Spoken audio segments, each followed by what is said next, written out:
Off we go. The dung storm happened for the Lions earlier this year when they were 1-6. And they have turned it around, Peter. They have won 4 out of 5 games. Could have been 5 in a row. Thanksgiving. They had the Bills beaten. They are back. They are for real. They are 5-7 now, and they are favored by 1.5. It's moved. It started, Vikings were favored 2.5. It swung to the Lions being favored by 2.5. Now it's inched back toward the middle. Lions 1.5-point favorites. And I can see why. The offense has been great all year. The defense has gotten better. And the Vikings are the ultimate shamrock up the butt, to use Chris Sims' phrase, team this year, where you just feel like eventually their luck's going to run out.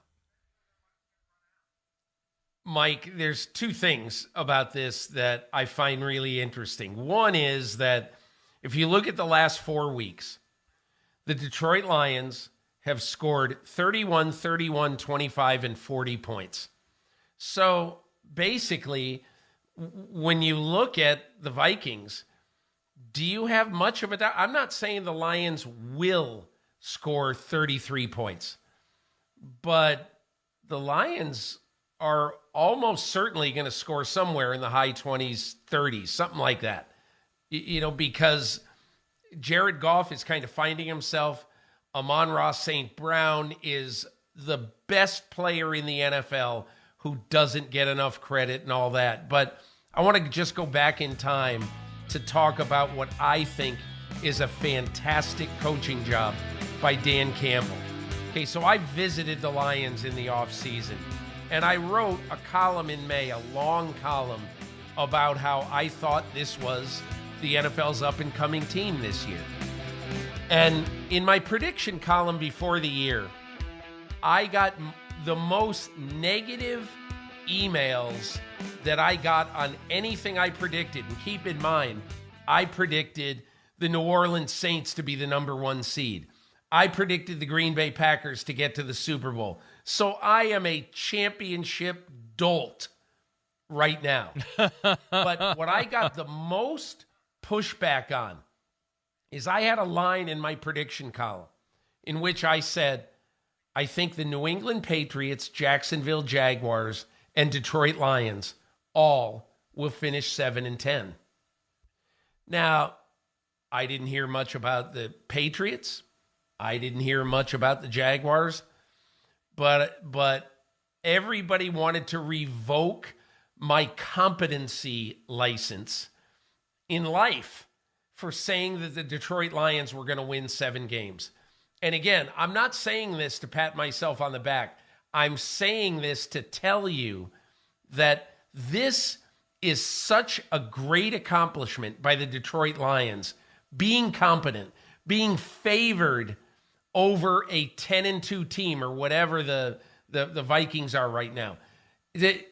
To be in the ball game with that team in December, hats off, Dan Campbell. You deserve it.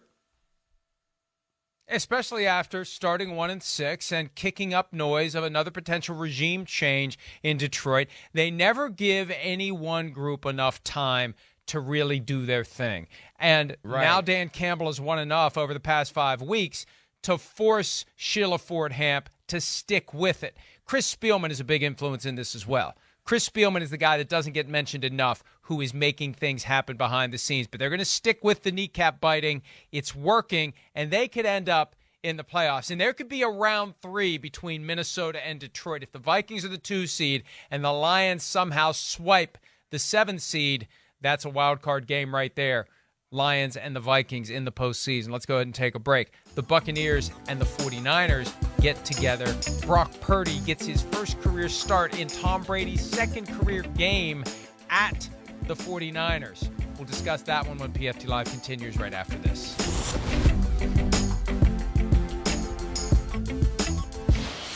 The voices to play Jordan Love will be cacophonous on Monday and even on Sunday night. Show me something, Aaron Rodgers. Only from Peter King do you get Dung Storm one segment and cacophonous the next segment.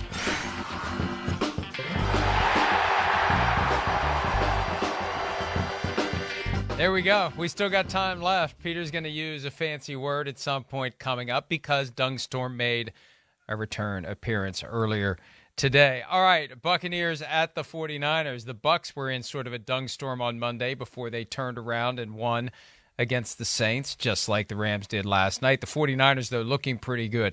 Hey, for all the holding Donovan Smith did on Monday night, good luck trying that on Nick Bosa. Peter, as I said earlier in the week, it's going to be like Jeff Van Gundy on Alonzo Mourning's leg if Donovan Smith tries to hold Nick Bosa.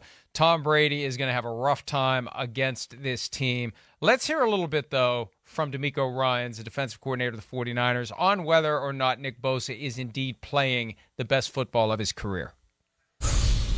I think he definitely is playing his best. But when you talk about someone, a guy who can change the game and affect the game the way Bosa does it, I mean, to me, it's hands down the best in the league, right? You talk about a defensive player of the year type candidate, like if it isn't Bosa, I don't know who else it should be, right? He's, put our defense in the position we're in, right? We're not where we are if it's not with Bosa. And how he changes the game, how he affects the quarterback, how he speeds up the quarterback's timing, and he's still able to get as many sacks as he has, right? He's able to get to the quarterback, put him down, force the ball, right? We're able to scoop and score. There's just so many game-changing plays that Bosa has made.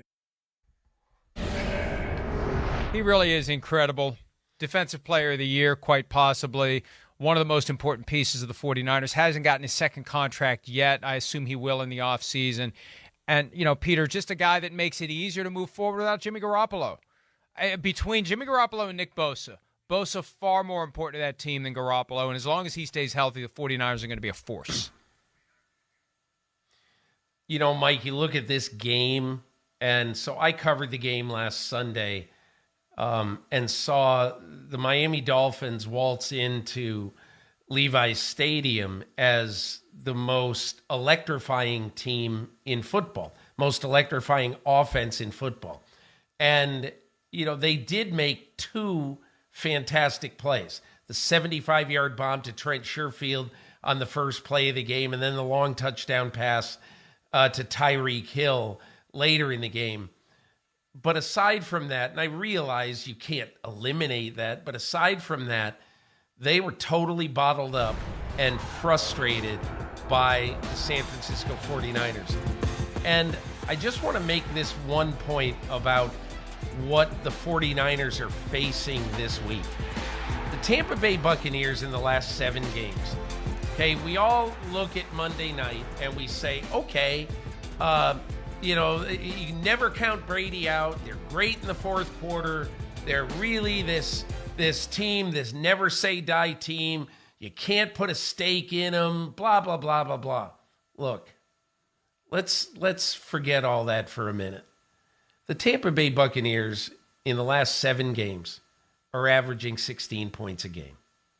I mean, their offense, with all due respect to Tom Brady, who basically is keeping them afloat. But their offense is going to go to San Francisco and play the best defense in football. And I'll tell you what, if they score in the 20s, it's a Christmas miracle for the Bucs. And they're going to have to score in the 20s, in my opinion, to win this game. I just don't think they can do it.